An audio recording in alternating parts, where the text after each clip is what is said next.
నమస్కారం ACT news కు స్వాగతం నేను రత్నమాల ముందుగా హెడ్లైన్స్ ప్రధాని మోడీని కలిసిన ప్రపంచ బ్యాంక్ అధ్యక్షుడు పోషకాహారం పునరుత్పాదక ఇంధన వనరులపై చర్చ జగన్ ఆస్తులను ఈడీ అటాచ్ చేయడం శుభపరిణామం మంత్రి రావెల వ్యాఖ్య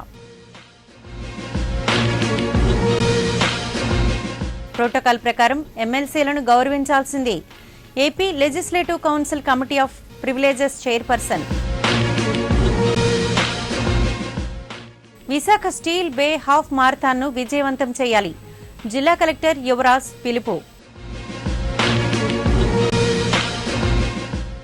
పశ్చిమ మధ్య బంగాళాఖాతంలో ఉపరితల ఆవర్తనం విశాఖతో పాటు కోస్తాంధ్రలో విస్తారంగా వర్షాలు ఇక వార్తల వివరాలు భారత పర్యటనలో ఉన్న ప్రపంచ బ్యాంక్ అధ్యక్షుడు జిమ్ యంగ్ కిమ్ గురువారం ప్రధాని నరేంద్ర మోడీని కలిశారు.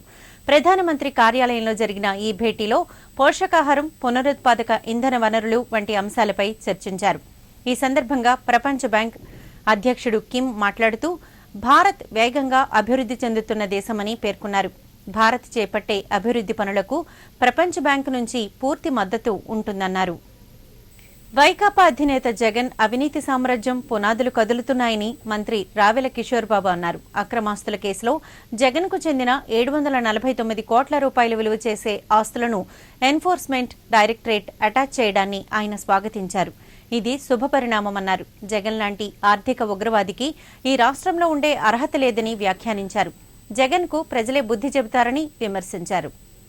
జిల్లా కలెక్టర్లు ఎస్పీలే కాకుండా అన్ని శాఖల ఉన్నతాధికారులు ప్రోటోకాల్ ప్రకారం ఎమ్మెల్సీలను గౌరవించాల్సిందేనని AP legislative council committee of privileges chairperson Pamidi Sivanthakamani అన్నారు. కలెక్టరేట్ సమావేశ మందిరంలో ఆమె పలువురు ఎమ్మెల్సీలతో కలిసి కలెక్టర్ యువరాజ్, ఎస్పీ రాహుల్ దేవ్ శర్మ, జిల్లాకు చెందిన వివిధ శాఖల అధికారులతో సమీక్ష జరిపారు. రాష్ట్రంలో పలు జిల్లాల్లో అధికారులు ఎమ్మెల్సీల పట్ల చిన్నచూపు చూస్తున్నారని, ఇకనైనా వారి వైఖరి మార్చుకోవాలని సూచించారు. అధికారిక కార్యక్రమాలలో ప్రోటోకాల్ ప్రకారం ఎమ్మెల్యే కంటే ముందు ఎమ్మెల్సీనే గౌరవించాల్సి ఉందన్నారు. మరికొంతమంది అధికారులైతే ఎమ్మెల్సీలకు ఎటువంటి సమాచారం ఇవ్వకుండానే కార్యక్రమాలు చేసుకుంటూ పోతున్నారని చెప్పారు. ఇక మీదట అటువంటి తప్పులు జరగకుండా వ్యవహరించాలని హితవు పలికారు.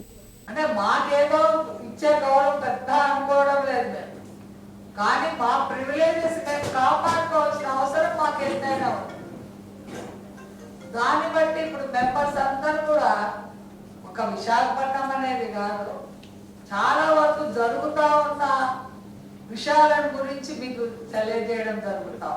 అసలు ఇప్పుడు మన సీనియర్ శాసన మండలి సభ్యులు ఆయన అన్ని పర్టికులర్స్ మాట్లాడడం అని అంటే లోకల్గా వాళ్ళు అనుభవిస్తున్న విధానాన్ని బట్టి వాళ్ళు తెలియజేయడం జరుగుతూ ఉంది. దయచేసి కలెక్టర్కు, ఎస్పీకే అన్ని రిపోర్ట్ చేయాలా. మేము మా వంట కలెక్టర్ రిపోర్ట్, ఎస్పీనే కాదు మాకు సంబంధించిన అధికారులు, జిల్లాలో ఉన్న అధికారులందరూ కూడా మాకు సంబంధించిన వాళ్ళు. నామినేటెడ్ వాళ్ళైతే 35 మంది ఎమ్మెల్యేలు కలిసి సంతకం పెట్టాయి.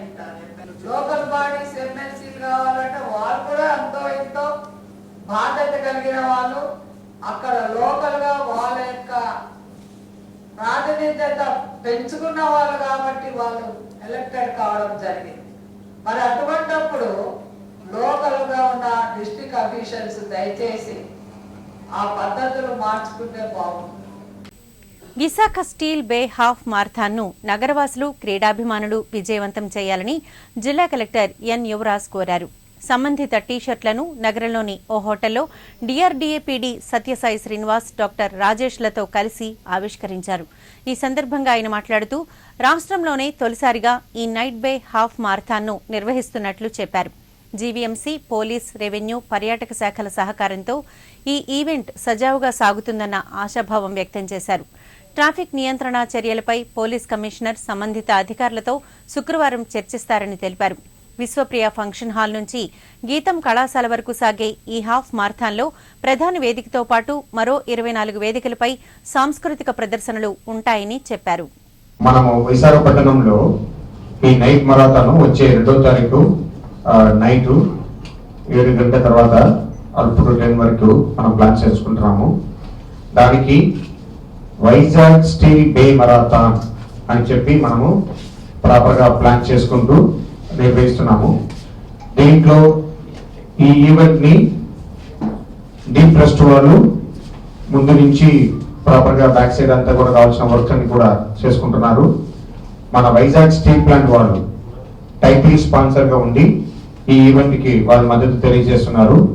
జిల్లా యంత్రాంగం తరఫున అలాగే వేరియస్ డిపార్ట్మెంట్స్ సౌకర్యంతో మనము ఈ ఒక నైట్ మరాథాన్ నిర్వహిస్తున్నాము. మీ అందరికీ తెలుసు, ఈ మరాథాన్కు ఆన్లైన్ అప్లికేషన్ ఇప్పటివరకు దాదాపుగా 4,500 మంది అప్లై చేశారు.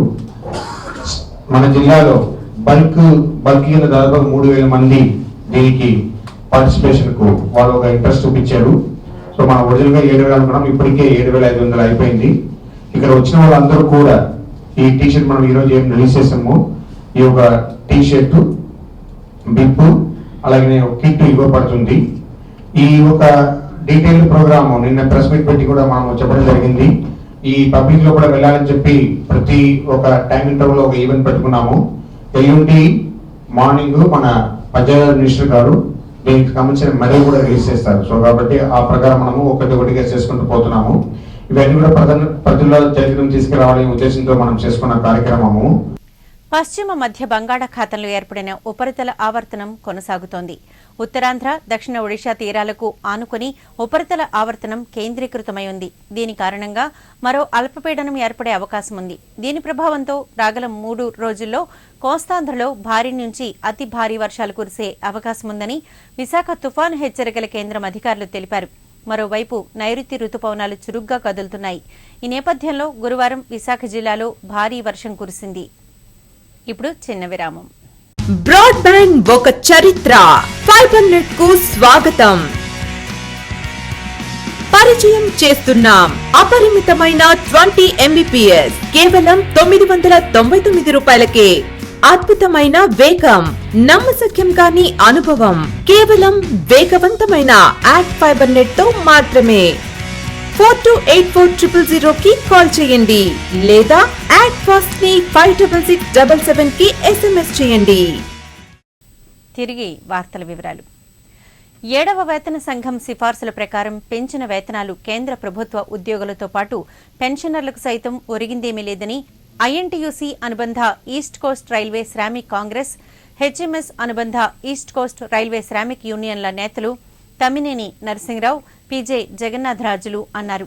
దొండపర్తి డిఆర్ఎం కార్యాలయం సమీపంలోని ఆయా యూనియన్ల కార్యాలయాల్లో వేర్వేరుగా ఏర్పాటు చేసిన మీడియా సమావేశాల్లో వారు మాట్లాడారు. ఉద్యోగులు, పెన్షనర్ల పట్ల కేంద్ర ప్రభుత్వం అవలంబిస్తున్న విధానాలను నిరసిస్తూ కేంద్ర ప్రభుత్వ ఉద్యోగ సంఘాల జేఏసీ ఇచ్చిన సమ్మె నోటీసు ప్రకారం జూలై 11న దేశవ్యాప్త సమ్మె అనివార్యమని వెల్లడించారు. సమ్మె కాలంలో ప్రజలు ఉద్యోగులతో సహకరించాలని కోరారు. రోజు పే కమిషన్ రిపోర్ట్ని కొన్ని పేపర్లో రావడం జరిగినది. ఆ పేపర్లో వచ్చినంత కూడా తెలియక ఏదో పెరిగిందని రాశారు. దాని మీద ఆ విధంగా రాయడం వలన ఏంటంటే రైల్వే సర్వింగ్ ఎంప్లాయీకి, రిటైర్ ఎంప్లాయీకి బెనిఫిట్ లేదు, కానీ ఆ స్టేట్మెంట్ వలన మార్కెట్ రేట్లు బాగా పెరిగిపోతుంది. అందుకుంటే అనుకున్న విధంగా మనకు పే కమిషన్ రాలేదు. అది వాళ్ళు ఏంటంటే పేపర్లో న్యూస్ మాత్రం చాలా బెనిఫిట్ వచ్చిందని చెప్పారు, కానీ ఈ 7 పే కమిషన్లో ఈ 70 సంవత్సరాలు 1st, 2nd, 3rd, 5th, 6th, 7th pay commission చాలా ఘోరమైన పే కమిషన్ వచ్చింది. ఏ రోజైనా పే కమిషన్ రిపోర్టు మొత్తంగా చీఫ్ సెక్రటరీ, కన్సర్న్ సెక్రటరీసు, ఈ కేంద్ర ప్రభుత్వ ఉద్యోగులందరికీ కూడా ఈ 7వ వేతన సంఘం మీద చాలా ఆశలు పెట్టుకున్నారు. కానీ అవి సిఫార్సులు చేయడంలోనే తిరోగమనమైనటువంటి సిఫార్సులు చేసింది. తర్వాత గవర్నమెంట్కి 6 నెలలు టైం ఇచ్చి అనేక రకాలుగా అనేక మీటింగుల్లో మెమోరాండంలు ఇవి ఇచ్చి మా డిమాండ్లు అవి అలా కాదు ఇలా చేయమని చెప్పడం జరిగింది. అయినా కూడా ఈ గవర్నమెంట్ ముందుగా వ్యవహరించి నిన్న కేంద్ర క్యాబినెట్లో ఏ 7th పే కమిషన్ ఏ రికమెండేషన్ అయితే చేసిందో వాటిని యథాతథంగా ఆమోదించారు. ఆరోగ్యమే మహాభాగ్యం. అంతటి ప్రాముఖ్యత ఉన్న ఆరోగ్యాన్ని మనిషి ప్రస్తుత యాంత్రిక జీవితంలో పూర్తిగా నిర్లక్ష్యం చేస్తున్నాడు. అవగాహన లేక కొందరు, ఆర్థిక లేమితో మరికొందరు అరుదైన వ్యాధులు, బయటకు కనిపించని ఎన్నో రుగ్మతలతో బాధపడుతున్నాడు. ఇలాంటి వారి ఆరోగ్య సమస్యలను గుర్తించి స్వస్థత చేకూర్చేందుకు నగరానికి చెందిన మార్వారి యోమంచ్ స్వచ్ఛందంగా ముందుకొచ్చింది. నగరంలో 3 రోజుల పాటు నిర్వహించే ఉచిత వైద్య శిబిరాన్ని గురువారం ప్రారంభించింది. మొబైల్ వ్యాన్లో నిర్వహించిన ఆరోగ్య పరీక్షలను దక్షిణ ఎమ్మెల్యే వాసుపల్లి గణేష్ కుమార్ ప్రారంభించారు. ఈ సందర్భంగా ఆయన మాట్లాడుతూ సీఎం చంద్రబాబు రాష్ట్రాన్ని ఆరోగ్య రాష్ట్రంగా తీర్చిదిద్దేందుకు ఎంతగానో కృషి చేస్తున్నారన్నారు. ఎన్టీఆర్ వైద్య సేవల కింద 1000కి పైగా రోగాలకు ఉచిత వైద్యం అందిస్తామని చెప్పారు. కార్యక్రమంలో మర్వారి యోమంచ్ ప్రతినిధి నరేష్ అగర్వాల్, కిషోర్ అగర్వాల్, సునీల్ బాలసరియా, మహేష్ కుమార్ అగర్వాల్ పాల్గొన్నారు. ప్రజానికానికి ఒక ఆధునికమైన వెహికల్ని రప్పించి దాంట్లో క్యాన్సర్కి సంబంధించిన వ్యాధులు ఏవైనా సరే ఉంటే బ్రెస్ట్ క్యాన్సర్ కానీ, లంగ్ క్యాన్సర్ కానీ, చిన్నపిల్లల్లో కూడా వచ్చే క్యాన్సర్స్ని డిటెక్ట్ చేసేందుకు పరికరాలన్నీ కూడా తీసుకుని వచ్చారు. అలాగే డెంటల్, మిగతా డయాగ్నోసిస్ అన్నిటికీ కూడా ఇది అందరూ కూడా సద్వినియోగం చేసుకోవాలని చెప్పి కోరుకుంటున్నాం. వీళ్ళు ఉండే ప్రాబ్లమ్స్ని ఏమో డయాగ్నోస్ చేసి వెంటనే ఆ రకమైన టెస్టులు అవన్నీ కూడా ఏర్పాటు చేస్తారన్నమాట. ఇది అందరూ కూడా సద్వినియోగం చేసుకోవాలి. ఇప్పటి వరకు అనేక 3600 వరకు కూడా వీళ్ళేమో పేషెంట్స్కి ట్రీట్మెంట్ ఇవ్వడం జరిగింది. మార్వారి గ్రూప్ అందరికీ కూడా ముఖ్యంగా ప్రధానంగా మా ప్రత్యేకమైన ధన్యవాదాలు తెలియజేసుకుంటున్నాం. ఆంధ్ర రాష్ట్రం ఒక ఆదర్శ రాష్ట్రంగా నిలిచిపోవాలని చెప్పేసి చంద్రబాబు నాయుడు గారు ఏమో ముఖ్యంగా హెల్త్ మీద కాన్సన్ట్రేట్ చేయడం, అటువంటి హెల్త్నే వీళ్ళు కూడా దృష్టిలో పెట్టుకొని ఒక మదర్ తెరీసా మాదిరిగా ఈ ట్రీట్మెంట్స్ని ఉచితంగా ఇవ్వడం చాలా అభినందనీయం. అందుకే అందరికీ కూడా ఉచిత వైద్యాలు అన్నీ కూడా అందించాలని చెప్పేసి హాస్పిటల్స్ని ఏర్పాటు చేయడం జరిగింది. అలాగనే ఇప్పుడు జనరిక్ మెడిసిన్స్ని కూడా 1000 సెంటర్స్ని ఏమో ఆంధ్ర రాష్ట్రంలో ఏర్పాటు చేస్తున్నారు. ఒక్కొక్క జనరిక్ సెంటర్కి కూడా 2.5 lakhs రూపీస్ ఖర్చు చేసి ఒక 100 రూపాయల ట్యాబ్లెట్ని కేవలం 10 రూపాయలకి అందించే ఈ ప్రక్రియ కూడా ఇది స్టార్ట్ అవుతుంది. క్వారీ లారీల యజమానులకు డీఆర్డీఏ చెల్లించాల్సిన 2 కోట్ల రూపాయలను తక్షణమే చెల్లించాలని quarry lorry owners welfare association అధ్యక్షుడు మద్దిల వెంకటరమణ కోరారు. డాబా గార్డెన్స్ విజేఎఫ్ ప్రెస్ క్లబ్లో ఏర్పాటు చేసిన మీడియా సమావేశంలో ఆయన మాట్లాడారు. గత ఏడాది అక్టోబర్ నుంచి డిసెంబర్ వరకు ఇసుక రవాణా చేసిన క్వారీ లారీల యజమానులకు ప్రభుత్వం కిరాయి బకాయిలను ఇంతవరకు చెల్లించలేదని వాపోయారు. ఇసుక కొనుగోలుదారుల నుంచి మాత్రం ఈ సేవా కేంద్రాల ద్వారా డబ్బులు వసూలు చేసిన డీఆర్డీఏ క్వారీ లారీల యజమానులకు మాత్రం ఇప్పటి వరకు కిరాయి చెల్లించలేదని ఆవేదన వ్యక్తం చేశారు. కిరాయిలు అందకపోవడం వలన అప్పులు పాలై ఆత్మహత్యలకు పాల్పడే పరిస్థితి తలెత్తుతోందని విచారం వెలుబుచ్చారు. బకాయిలు చెల్లించకుంటే ఆందోళనను ఉధృతం చేయవలసి వస్తుందని హెచ్చరించారు. ఇసుక ఉచితమని ప్రభుత్వం ప్రకటించినప్పటికీ శ్రీకాకుళం ర్యాంపులలో 10 చక్రాల లారీకి 3,500, 12 చక్రాల లారీకి 4,000 చొప్పున బలవంతంగా వసూలు చేస్తున్నారని ఆరోపించారు. అధిక బరువుతో లారీలు అనకాపల్లి, అచ్యుతాపురం, పెందుర్తి ప్రాంతాల్లో తిరుగుతున్నాయని వాటిని రవాణా, విజిలెన్స్, ఎన్ఫోర్స్మెంట్ శాఖలు అరికట్టాలన్నారు. సమావేశంలో అసోసియేషన్ కార్యదర్శి నమ్మి అప్పలరాజు, కోశాధికారి అనిల్ కుమార్ తదితరులు పాల్గొన్నారు. సార్, గత 8 నెలల క్రితం మేము ఈ డిఆర్డీ ఆఫీస్కి లారీలు అద్దెకి ఇవ్వడం, ట్రాన్స్పోర్ట్ చేయడం జరిగిందండి. ఆ ట్రాన్స్పోర్ట్ డబ్బులు ఇంతవరకు కూడా మాకు ఇవ్వడం లేదు. కలెక్టర్ గారికి లెటర్ పెట్టడం జరిగింది. అలాగే మన డిఆర్డీఏ పీడీ సత్యసాయి శ్రీనివాస్ గారికి కూడా లెటర్ పెట్టడం జరిగిందండి. ఇంకో గవర్నమెంట్ దగ్గర డబ్బులు లేవు, వారం రోజుల్లో ఇస్తాం అంటున్నారు. అయినా పట్టించుకోవట్లేదు. మేము ట్రాన్స్పోర్ట్ డబ్బులు అయితే వినియోగదారులు ఎప్పుడో గవర్నమెంట్కి కట్టారు. గవర్నమెంట్ దగ్గర డబ్బులు లేవు అనడం అనేది అన్యాయమని ఈరోజు మా లారీల పరిస్థితి బాగాలేదు. ఈరోజు మేము రైతులు ఆత్మహత్యలు అంటున్నారు. అదే విధంగా లారీ ఓనర్ కూడా ఆత్మహత్య చేసుకునే పరిస్థితి ఉంది. ఈరోజు డ్రైవర్లు జీతాలు ఇచ్చుకోలేకపోతున్నాం, శిస్తులు కట్టలేకపోతున్నాం, ఫైనాన్సులు కట్టలేకపోతున్నాం. ఎట్టి పరిస్థితుల్లో ట్యాక్స్ కట్టకపోతే బండి సీజ్ చేస్తామంటారు.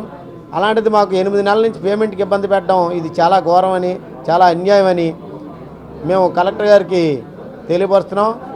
అలాగే సుమారు 2 కోట్ల రూపాయలు వాళ్ళ మీద ఉంచుకుంటే మేము లారీ ఓనరు 8 నెలల నుంచి ఎన్ని ఇబ్బందులు పడుతున్నాం అనేది గవర్నమెంట్కి తెలుసుకోవాలి.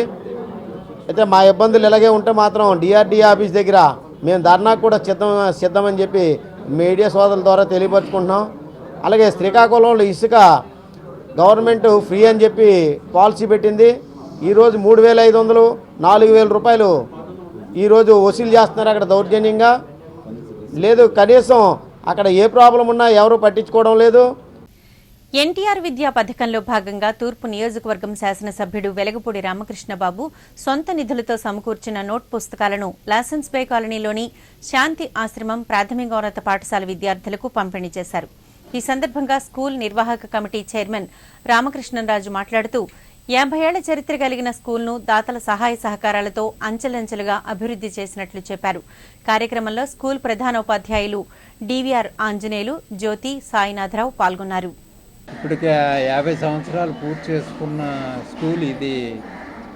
గవర్నమెంట్ ఎయిడ్ తోటి నడుస్తుంది. మధ్యాహ్నం భోజనం పథకం, పిల్లలకి యూనిఫారంలు కూడా ఈ సంవత్సరం ఇచ్చారు. టీచర్ని, ఎయిడెడ్ టీచర్స్ని రిటైర్ అయిన వాళ్ళని మళ్ళీ వేయట్లేదు. అదేమో ఎమ్మెల్యే గారి దృష్టికి తీసుకొచ్చాం ఈ ఫంక్షన్ ద్వారానే. ఈ ఫంక్షన్లో ఆయన ఫ్రీగా పుస్తకాలు పంచిపెట్టారు పిల్లలకి అందరికీ. అది గవర్నమెంట్ కూడా యూనిఫార్మ్ సప్లై చేసింది. ఇది పిల్లల దగ్గర ఎక్కడ పేరెంట్స్కి ఇబ్బంది లేకుండా అంతా బడుగు వర్గాలు వీళ్ళకి, ఈ ఫిషర్మెన్ కమ్యూనిటీకి ఫ్రీగా చదువు చెప్పాలని చెప్పేసి ఉద్దేశంలో శ్రీ గౌరవనీయులైన కీర్తిశేషులైన మన ఓంకార స్వామి వారి ఆదర్శం ప్రకారం మేము ఎవరి దగ్గర ఫీజు వసూలు చేయకుండా నడుపుకుంటున్నాం. నగర కాంగ్రెస్ ఎస్సీసీఎల్ చైర్మన్, మాజీ కార్పొరేటర్ కొల్లాబత్తుల వెంగళరావు 52వ జన్మదిన వేడుకలు 37వ వార్డు రామ్జీ ఎస్టేట్ స్కూల్ వద్ద ఘనంగా జరిగాయి. రామ్జీ ఎస్టేట్ వాసులు కేక్ కట్ చేసి వెంగళరావుకు జన్మదిన శుభాకాంక్షలు తెలిపారు. గజమాల, పూల కిరీటంతో ఘనంగా సత్కరించి అతని పట్ల తమకున్న అభిమానాన్ని చాటుకున్నారు. ఈ సందర్భంగా వెంగళరావు మాట్లాడుతూ 37వ వార్డు ప్రజలు, ముఖ్యంగా రామ్జీ ఎస్టేట్ వాసులు చూపిన ఆదరాభిమానాలకు అన్ని వేళలా తాను కృతజ్ఞతనన్నారు. ఎస్సీ రిజర్వేషన్ అయితే ఇదే వార్డు నుంచి మరోమారు పోటీ చేసి గెలిచి వారి రుణాన్ని తీర్చుకుంటానని చెప్పారు. తన హయాంలో ఎన్నో అభివృద్ధి పనులు చేపట్టానని, పెండింగ్ పనులను పూర్తి చేసే అవకాశం మరోమారు తనకు వస్తుందని ఆశిస్తున్నానన్నారు. ప్రతి సంవత్సరం గత 6 సంవత్సరాలుగా వాళ్ళు ప్రతి సంవత్సరం కూడా నేను వద్దన్నా సరే, లేదు మేము గౌరవించుకోవాలి, మా నాయకుడు మా వార్డుని అభివృద్ధి చేసావు, ఎట్టి పరిస్థితుల్లో కూడా మిమ్మల్ని గౌరవించుకొని తీరుస్తాం, మీరు మానేసినా సరే మేము చేస్తామని చెప్పి వాళ్ళకి ముందుకు వచ్చి ఈరోజు పూర్తిగా ఈ వేళ కార్యక్రమం అయితే పూర్తిగా వాళ్ళే చేశారు. నన్ను ఆర్థికంగా కూడా ఏ విధంగా కూడా నన్ను ఏమీ అడగలేదు. ఆయన ఎంతో అభిమానంగా నిజంగా వాళ్ళు చూపించినటువంటి ఈ ప్రేమకి వాళ్ళకి ఎంతో నేను రుణపడి ఉన్నాను.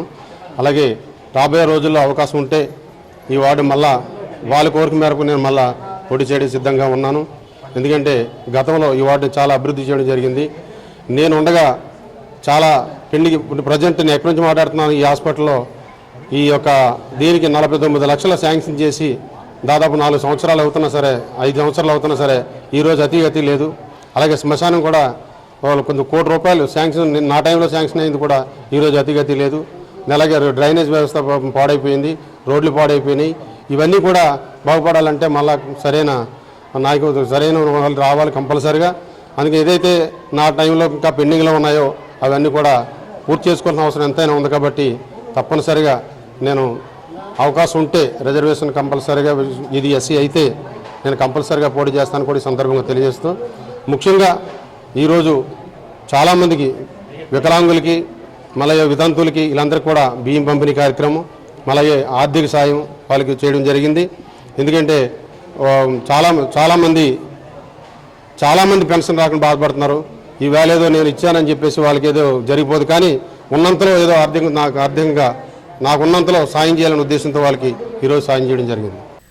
డాక్యార్డ్ ఒప్పంద కార్మికుడు దిలీప్ కుమార్ పట్నాయక్ కైలాసగిరి చెట్ల వద్ద అనుమానాస్పద స్థితిలో ఉరేసుకుని చనిపోయాడు. అరలో పోలీసులు ఆత్మహత్యగా కేసు నమోదు చేశారు. కానీ దిలీప్ తల్లిదండ్రులు, బంధువులు దిలీప్ది ఆత్మహత్య కాదు, హత్యనని ఆరోపిస్తూ అతని మృతదేహంతో పెదగంట్యాడు కూడలలో ధర్నా నిర్వహించారు. తమ కుమారుణ్ణి ఉద్దేశపూర్వకంగా కొందరు కొట్టి చంపేసి ఆత్మహత్యగా చిత్రీకరించారని దిలీప్ తండ్రి మధుసూదన్ రావు ఆరోపించారు. ఈ విషయమై పోలీసులకు ఫిర్యాదు చేసినా ఎలాంటి చర్యలు తీసుకోలేదని ఆవేదన వ్యక్తం చేశారు. ధర్నా వద్దకు న్యూ పోర్ట్ సీఐ శ్రీనివాసరావు చేరుకుని బాధితుల నుంచి ఫిర్యాదు స్వీకరించి ఆందోళనను విరమింపచేశారు. పెదగంచాల మండలం ఫైర్ స్టేషన్ జంక్షన్లో నిన్న దిలీప్ కుమార్ పట్నాయక్ అనే కుర్రోడు చనిపోయాడు. వాళ్ళ తల్లిదండ్రులు ఆ డెడ్ బాడీ పెట్టి ధర్నా చేస్తున్నారంటే మేము వెళ్ళామండి ఇన్ఫర్మేషన్ మీద. యాక్చువల్గా వాళ్ళు ఏమంటారంటే వాళ్ళ కుమారుడి చావుకి కొంతమంది వ్యక్తుల కారణం అని అనుమానాస్పదంతో చెప్తున్నారు. ఈ సందర్భం మీద ఆర్లో పోలీసులు ఎఫ్ఐఆర్ కూడా రిజిస్టర్ చేసి ఇంక్వెస్ట్ కూడా జరిపారు. తదుపరి దర్యాప్తులో అన్ని విషయాలు తెలుస్తాయి. ఫోన్ చేస్తే ఎవరో ఎత్తాడు సార్, అంతే అతను చనిపోయాడు. అంతవరకు తెలుసు మండే వరకు మాత్రం వాళ్ళే చేశారు. తాతారెడ్డి వాళ్ళ బామ్మ. కాళ్లపారాన్ని ఆరకముందే నవవధువు అనుమానాస్పద స్థితిలో మృతి చెందింది. వివాహం జరిగిన 3 నెలలకే అనూహ్యంగా మృతి చెందడంతో కుటుంబ సభ్యులు బోరున విలపించారు. వివరాలు ఇలా ఉన్నాయి.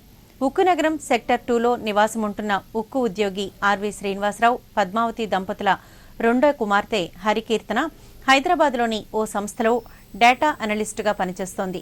ఆమెకు గాజువాక ఉడా కాలనీకి చెందిన భానుతేజతో మార్చిలో వివాహమైంది. భానుతేజ్ కూడా హైదరాబాద్లోని ఓ కంపెనీలో సాఫ్ట్వేర్ ఇంజనీర్గా పనిచేస్తున్నాడు. పెళ్లైన నాటి నుంచి అదనపు కట్నం కోసం హరికీర్తనకు అత్తింటి వారి నుంచి వేధింపులు మొదలయ్యాయని ఆమె కుటుంబ సభ్యులు ఆరోపించారు. 2 వారాల నుంచి అబ్జర్వ్ చేస్తుందంటే బాగానే ఉంటున్నారని మాకు అనిపిస్తుంది. కానీ మా చెల్లి అనేది ఏంటంటే మీ ముందు అలా కనపడతాడు, మీ ముందు మంచిగానే ఉంటాడు, కానీ నాకు మాత్రం టార్చర్ చూపిస్తాడు అని. అయితే నా దగ్గర ఇప్పుడు ఆదివారం నా దగ్గర ఉంది, సోమవారం నా దగ్గర సాయంత్రం వరకు ఉంది, నైట్ వెళ్ళిపోయిన తర్వాత మన్నాడు మార్నింగ్ యాక్చువల్లీ 6 o'clock కల్లా అమ్మకు ఫోన్ వస్తుంది. 6:15కి మా అమ్మకు ఫోన్ వస్తుంది చెల్లి దగ్గర నుంచి. రాకపోయేసరికి అబ్బాయికి కంగారు పడి కాల్ చేస్తే లేదండి లేట్గా వెళ్ళింది అని చెప్పాడు. కానీ తీరా ఆఫీస్ స్టాఫ్ను కనుక్కుంటే ఆ అబ్బాయి తీసుకొచ్చి దిగబెట్టాడంట. 6:35కి లాగిన్ చేసింది అమ్మ. ఇంటికి వెళ్ళేటప్పుడు వాళ్ళ ఫ్రెండ్స్ చెప్పడం ఏంటంటే సూసైడ్ ఇంటెన్షన్ కానీ ఏమీ లేదు, మంచిగా మా ఆయనతో నేను కన్విన్స్ చేసుకుని సర్లే జాబ్ మానేస్తానని చెప్పి కన్విన్స్ చేసుకుంటాను, నచ్చి చెప్తానని బయలుదేరి వెళ్ళిందంట. వెళ్ళి మంచిగా డ్రెస్ చేంజ్ చేసుకుంది, తన పనులు తను చేసుకున్నట్టుంది. ఏమైందో ఆ తర్వాత తెలియదు, గొడవ ఏమన్నా జరిగిందో తెలియదు. 11:20కి నాకు ఫోన్ వచ్చిందండి, వదిన హరికీర్తన ఊరేసుకుంది చచ్చిపోయింది అని. ప్రముఖ రచయిత బలివాడ కాంతారావు 89వ జయంతోత్సవాన్ని జూలై 2న ద్వారకానగర్ పౌర గ్రంథాలయంలో నిర్వహిస్తున్నట్లు సహృదయ సాహితీ సంస్థ ప్రధాన కార్యదర్శి శేఖరమంత్రి ప్రభాకర్ రావు తెలిపారు. డాబా గార్డెన్స్ విజేఎఫ్ ప్రెస్ క్లబ్లో ఏర్పాటు చేసిన మీడియా సమావేశంలో ఆయన మాట్లాడారు. బలివాడ కాంతారావు జయంతోత్సవాన్ని పురస్కరించుకుని నిర్వహించిన జాతీయ స్థాయి కథానికల పోటీల్లో విజేతలకు బహుమతి ప్రదానోత్సవం, పలువురు కథా రచయితలకు బలివాడ స్మారక సత్కారం కూడా అదే రోజున నిర్వహిస్తామన్నారు. బలివాడ కాంతారావు గారి 89వ జయంతోత్సవాన్ని సౌరదయ సాహితీ మరియు భారతనిధి ఫౌండేషన్ సంయుక్తంగా నిర్వహిస్తున్నాం. ఈ కార్యక్రమం 2వ తారీఖు July Visakha public library AC హాల్లో జరుగుతుంది. ఈ సందర్భంగా జాతీయ స్థాయి కథానికల పోటీ నిర్వహించాం. ఆ జాతీయ స్థాయి కథానికల పోటీలో ప్రథమ బహుమతి భువనచంద్ర గారు సినీ రైటర్కి వచ్చింది, సెకండ్ ప్రైజ్ విహారి గారికి వచ్చింది, 3వ బహుమతి సలీం గారికి వచ్చింది. ఇంతేకాకుండా కాంతారావు స్మారక పురస్కారం 10,000 రూపాయల నగదును శ్రీ కాళీపట్నం రామారావు మాస్టర్కి ఇవ్వడం కూడా నిర్ణయించాం. అంతేకాకుండా ఈ కథల సంపుటిని శాశ్వతత్వం తేవడానికి కోసం అని చెప్పి ప్రైజ్ వచ్చిన కథలన్నింటినీ కూడా అవే కాకుండా ఒక 17 కథల్ని ఒక బలివాడ స్మారక కథా సంకలనం 2016 కింద ఒక పుస్తకం కూడా వేసి ఆ రోజు పుస్తకావిష్కరణ చేస్తున్నాం. అంతేకాకుండా మన ప్రాంతంలో ఉండే ఒక 16 మంది రచయితలను కూడా కాంతారావు స్మారక సత్కారం కింద సత్కరించుకుంటున్నాం. ఈ కార్యక్రమానికి ముఖ్య అతిథిగా State Bank of India State Bank of Hyderabad deputy general manager Shri Satyanarayana Prasad గారు, అలాగే హైదరాబాద్ నుంచి డాక్టర్ వేదగిరి రాంబాబు గారు, శ్రీ ఎల్ఆర్ స్వామి గారు సౌరదయ సాహిత్య అధ్యక్ష వహిస్తారు, శ్రీ డిఎస్సి గోపీకృష్ణ గారు భారతనిధి ఫౌండేషన్ అధ్యక్షులు, అంతేకాకుండా ప్రొఫెసర్ యోహన్ బాబు గారు బలివాడ కాంతారావు గారి కథానికుల మీద ప్రసంగం కూడా ఉంటుంది. వార్తలు ముగించే ముందు హెడ్లైన్స్ మరోసారి. ప్రధాని మోడీని కలిసిన ప్రపంచ బ్యాంక్ అధ్యక్షుడు, పోషకాహారం, పునరుత్పాదక ఇంధన వనరులపై చర్చ. జగన్ ఆస్తులను ఈడీ అటాచ్ చేయడం శుభపరిణామం, మంత్రి రావెల వ్యాఖ్య. ప్రోటోకాల్ ప్రకారం ఎమ్మెల్సీలను గౌరవించాల్సిందే, AP legislative council committee of privileges chairperson. Visakha steel bay half మారథాన్ను విజయవంతం చేయాలి.